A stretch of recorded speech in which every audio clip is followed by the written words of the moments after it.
Sinampahan ng kasong kriminal sa Pasay City Prosecutor's Office ang internet celebrity at influencer na si Tony Fowler.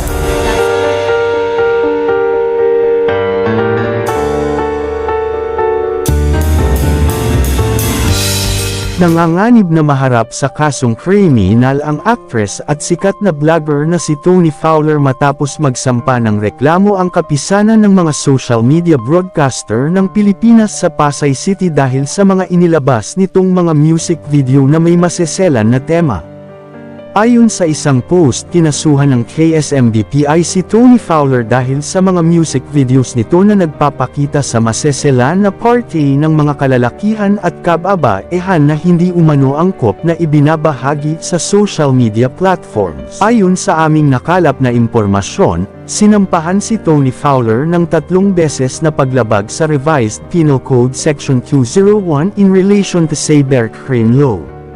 Sakaling mapatunayan, maaaring magbayad si Tony Fowler ng fine sa bawat video na kanyang ginawa.